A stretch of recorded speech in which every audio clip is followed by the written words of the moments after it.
katrops, bagong araw, bagong vlog na naman tayo. Dito nga na nga tayo sa bukid. Dahil na rin natin yung pangalmusal. Sila ay kasalukuyang namimitas na ng talong.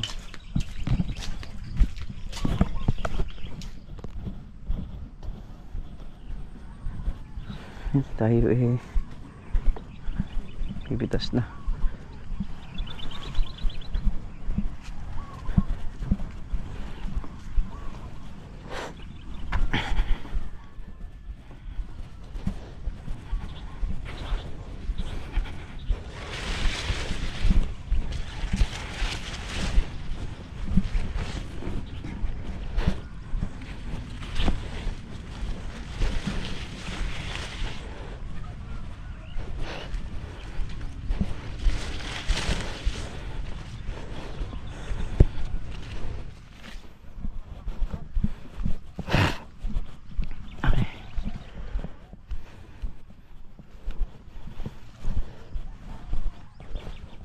So yun yung mga katrops, pausap natin dito sa tabi natin andito na. Kita natin kung paano ang magiging desisyon dito sa lugar na to. Paboran lang.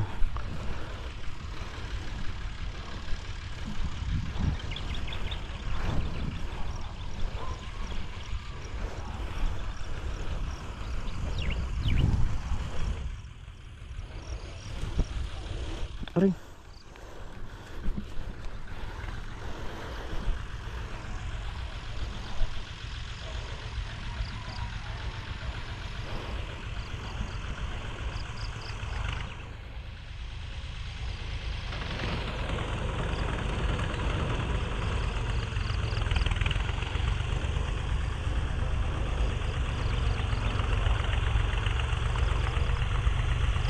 Pero antayin na lang natin dito.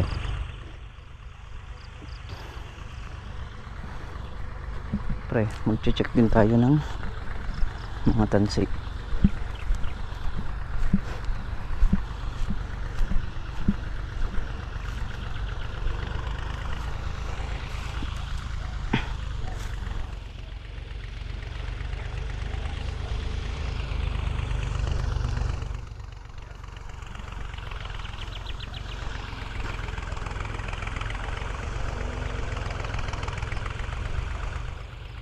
Sa may taas, yung banda ng taron doon, sa kanila pa.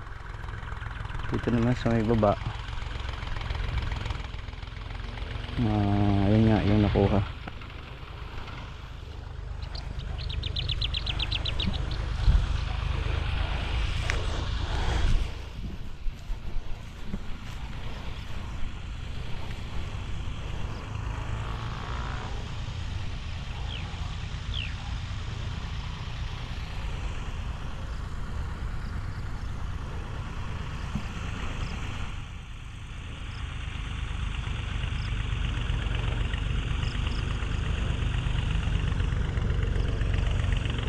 Testing pa yung kanyang rotovator.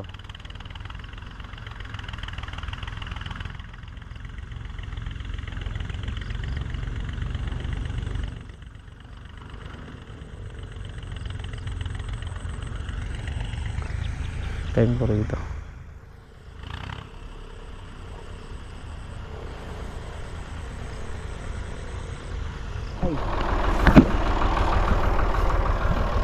Hi, good morning po. Kaya po.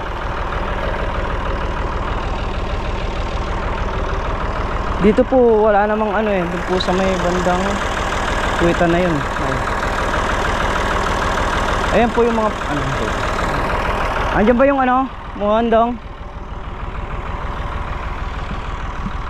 Okay. Oh, di baling nakalabas yung muhandong sa kanila.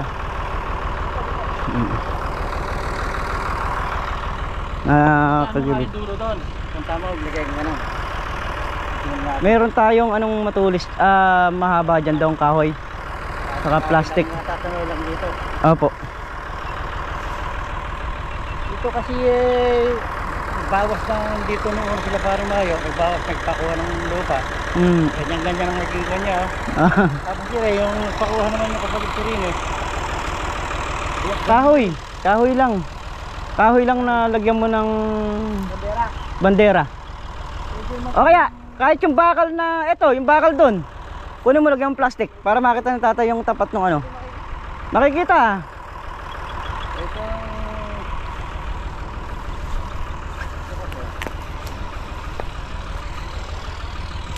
Ito, pahig na ako kahit di malagay, kahit dito. Kaya lang, yung dulo ngayon, ganda na natin. Kaya gusto ko makita yung dulo. Para diretso lang na gano'n. Ayun po kasi dito pa lang matatanaw na na nakapasiko rito yung taron dun. Saan pa nakalagay yung kuntas? Palagay mo doon sa itim na yun? Yung pong muhan. Oo. Dito pa ho, sa may talahib. Oo, kaya yun ang kinukuha ko dyan. Kaya pwede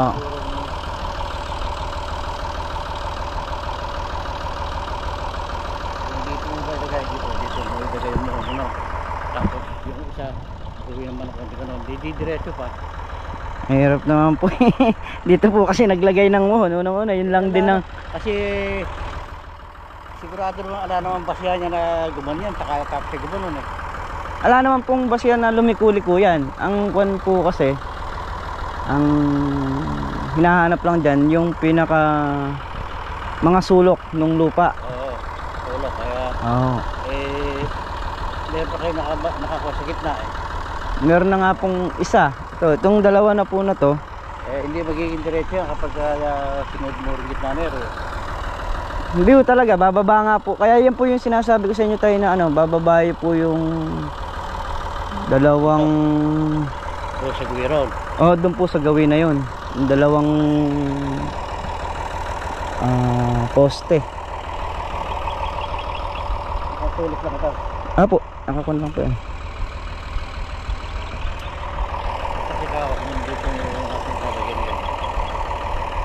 Pagpipin lang. Ang ibig nyo sabihin, kukuha kami rito sa ibabaw nyo. Dito, di sa ibabaw na ito. Tapos sa gawin naman doon. Ganun ng kote. Tapos diretso naman lang gano'n kahit saan tumama. Doon tayo, kung sakaling ganun ang gusto nyo, meron pa rin pong malalaglag na isang poste doon sa may... Nakita nyo po yung gumanon? Sa gitna, oo. Hindi bali yun. May malalaglag po doon. Hindi bali. Ayan po. Sige po, kung saan tayo, ano, ayan. Ayun, yan po yung pinakabandera niya. Gagawa mo konti ito. Halimbawa ito. Igasag mo ng konti doon sa dulo. Tapos yun na nakadiretso nyo gano'n. Sasakupin na ho namin yung taron doon na to. Masasakop po yan kasi dito papasok ho yan, no? May taas na to. Ito, sukatin mo yan. Kung halimbawa yan, ano? Halimbawa ho, ganyan ang sukat. Isang pie. Mag-a-adjust ako rito. Doon sa dulo, mag-a-adjust ako ng isang pie. Dalawang pie na yan. Dalawang pie yan. Kaya nga po. Dalawang pie. Pag-adjust ng dalawang pie ron. Yun ang diretsuhin mo. Ganun na lang po ang pa natin. Para makita lahat ng hindi din lahat ng hindi din kuan, ibig man tanggalin yan eh. Matitira na lang lahat yun sa inyo. No? Ganun na lang para hindi magandang kasi ganun pa. Po, yun po kasing sa posisyon na yun talagang malalaglag po kasi. Nakita mo na ba tayong tanda namin ditong bakal? Tingnan nyo yung malalaglag.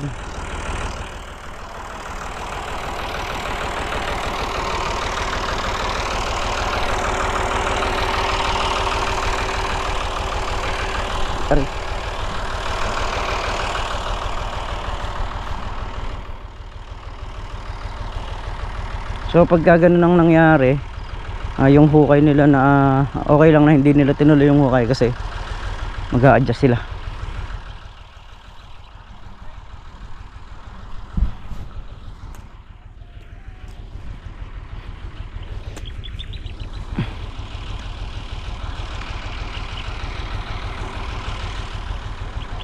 Dapa pa yan. Dapa may talahib, yung tinatamaan ng tansi.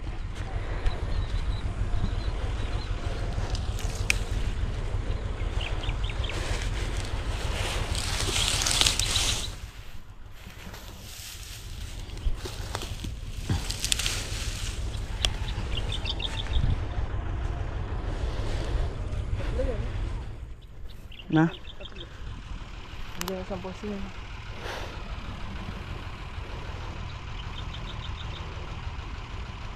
Mali ata yung hukay ni Kuya Romel.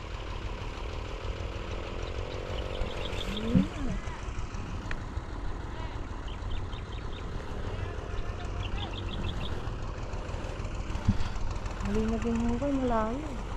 Eh paano yung tansi? Hindi. Sumunod siguro din siya sa ano. Doon siya nakabali na kagad.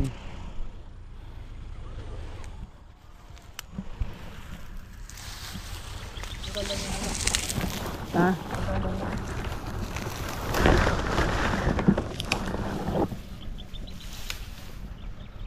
Madadaanan naman niya rito. Gusto niyang mangyari kung mag-a-adjust ka ng 2 meters doon, mag-a-adjust ka naman doon ng 2 meters. May makukuha pa rin, malalaglag pa rin. Malalaglag pa rin. Kahit anong gawin niya. Ibig sabihin itong kadiretsuhan na ito kukunin natin. Ito. Itong kadiretsuhan ng lupa na ito. Na? Ngayon papayag si Sergio. Hindi ganoon.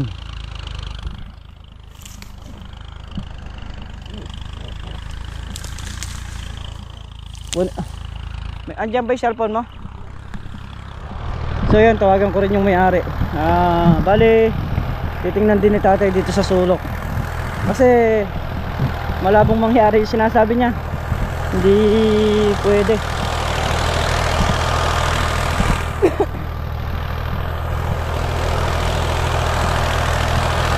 Gawa nung kailangan sa parehas ng paraan, hindi rin sa may lamang. Ika nga, tatawagan natin yung may-ari mismo rin ito.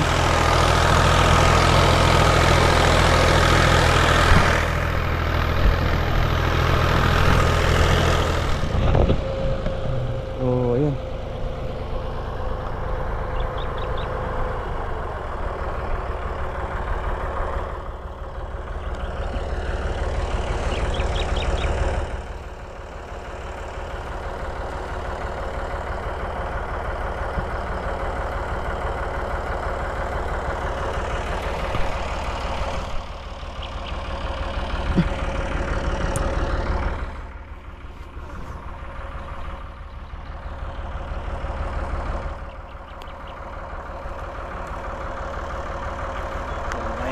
Dito malalagay yan.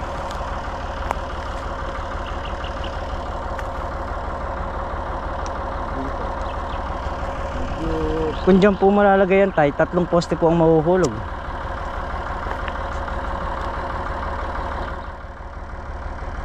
Magta 3 poste po mahuhulog pagka dyan malalagay pa. Yung pong sa may talahib na yon, malalaglag din po yung isang poste nun. Tamang a-adjust po rito sa may bungod na to. Pagdating naman po doon, lalaglag din doon sa taron doon. Di bale, basta i-com na lang dito ng konti. Kung pwede pa nga i-adjust pa ng konti ng kalapat. Dito po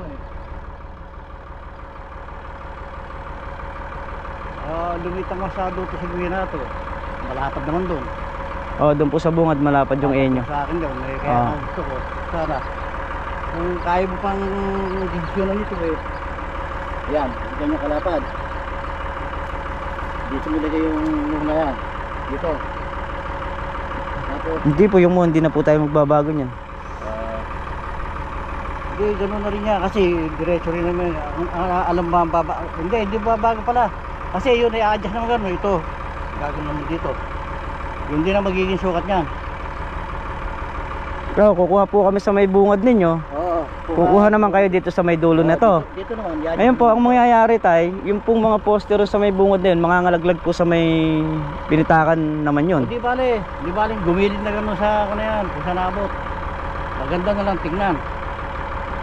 Sige po. Di ba? O sige, ito yung i-adjust mo lang na. Ito. Tapos yung haba na ito, yun na i-adjust mo, pasok ito na. Nakatapos yung dito. Ganyan po ang gagawin natin. Yan. Ganyan, yan, ganun ang gawin mo ron. Nang makita mo, mapakagandang magiging kwan dyan. Ay. Maganda yung magiging hanggahan natin dyan.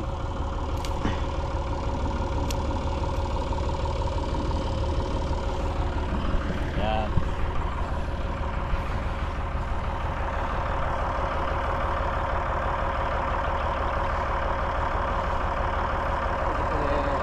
Mayari yung gano'n.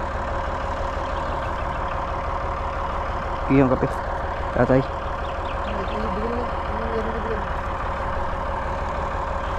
Tay kape po.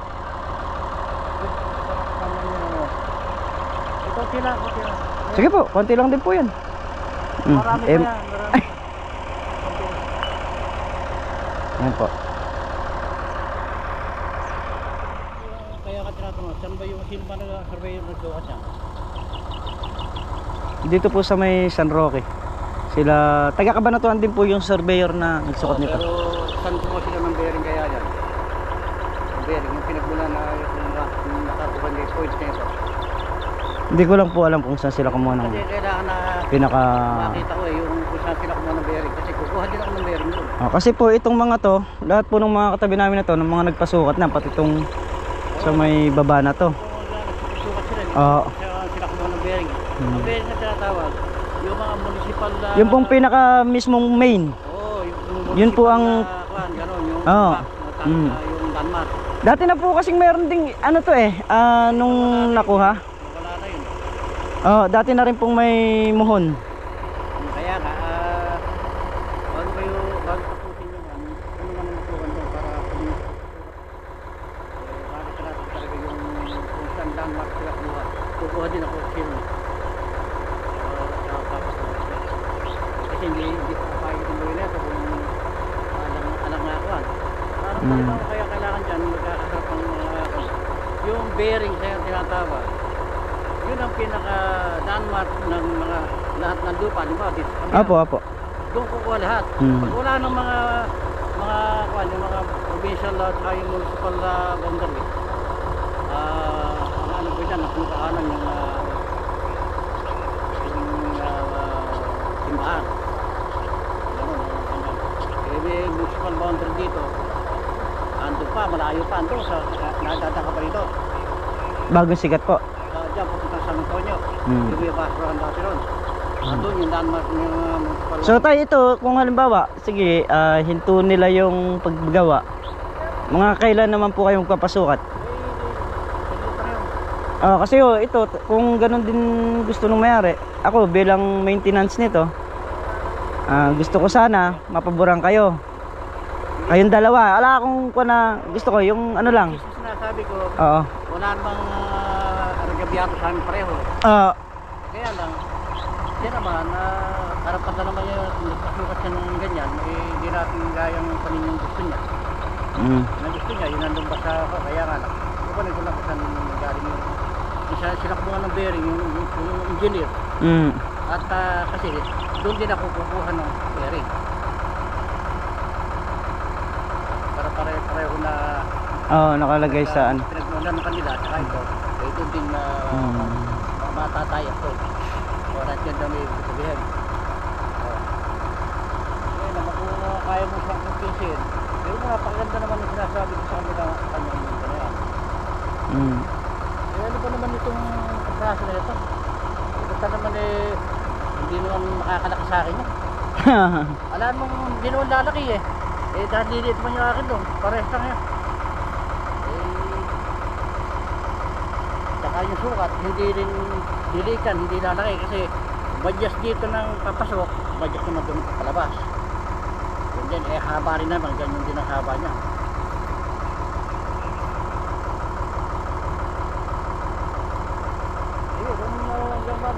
Sige sir, pagka ano pupunta, pasyalan na lang ulit kita ron Di baling pasama na lang ako kay Kuya Boy. Pagka ano. Nakapakalan mo? Migs po. Miguel ka ba, Miguel? Po. Ikaw ba ang naka-dyan? Ikaw ang pinaka-encargado niya? So, ayun mga katrops, para hindi na bumaba yung poste, na-adjust na nga rito.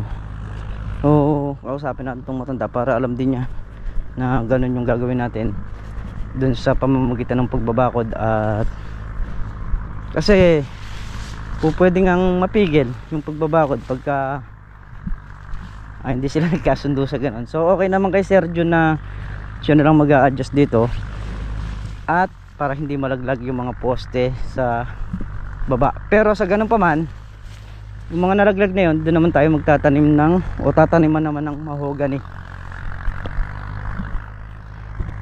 Yun, at kami nakapag-almusal na, so tuloy na ang pamimitas.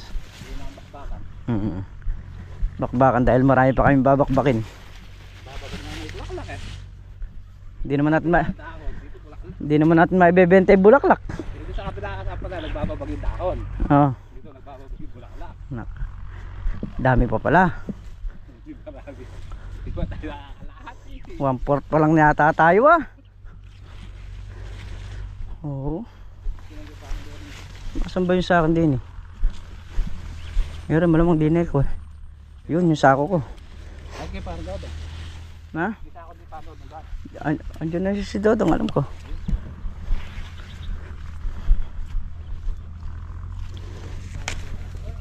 Na?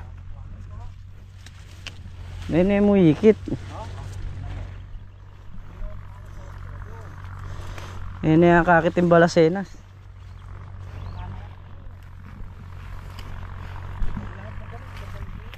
Halos nandiyan pa lang nga kami Saan? Dahil nga kinausap ko yung matanda.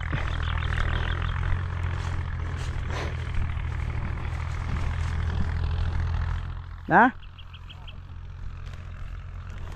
Sako dyan sa gitna. Diretso, pitas na.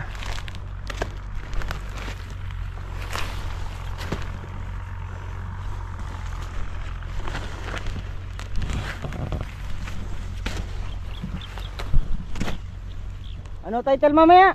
Kalamansi, nagbunga ng talong. Huh? Pag nagbunga yung kalamansi nun. Kalamansi, nagbunga ng talong. Baligtad no? Oo. Hindi, talong nagbunga ng kalamansi. Ano naman yung bunga Bababag yung bulaklak. Nagbababag din yung maninira. Di na natin matatanggal yan Bagang sira na yan Kung nabebenta lang yung bulaklak pa lang, kinukuha na natin yan Ano naman to?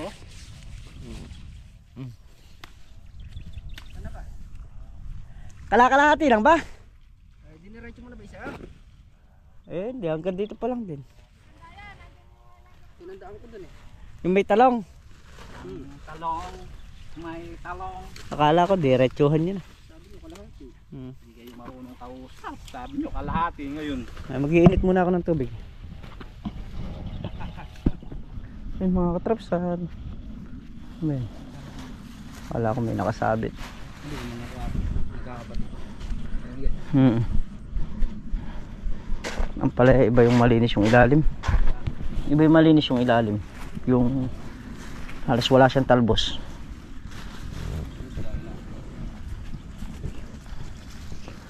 Start na tayong pumitas. Ang talong. 7 butas na lang dito. Dito ano pa? Kalahati. Pero konti lang bunga rito, madalang.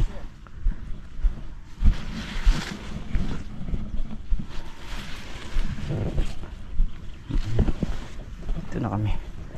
Let's go. Aro, dito pa mo sa may ano Tinapat mo pa mo ako dito sa nakalubog. Oo nga. Ha?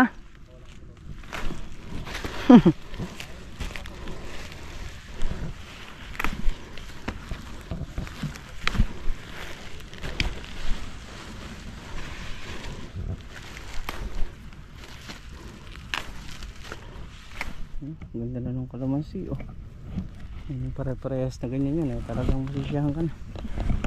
Malaki na yung naging improvement nung kalamansi dito sa baba at humabol sa taas ng talong.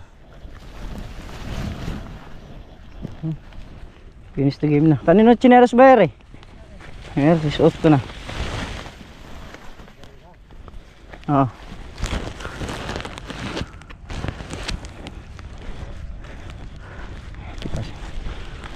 So ayan mga katraps, kung mapapansin nyo, sinasako uli para itapon sa ilog. So oo. Marami yung ano, marami yung pasok ng tusok na naman. Atake na naman, mentras yatang ini-spray eh. Halong naloloko.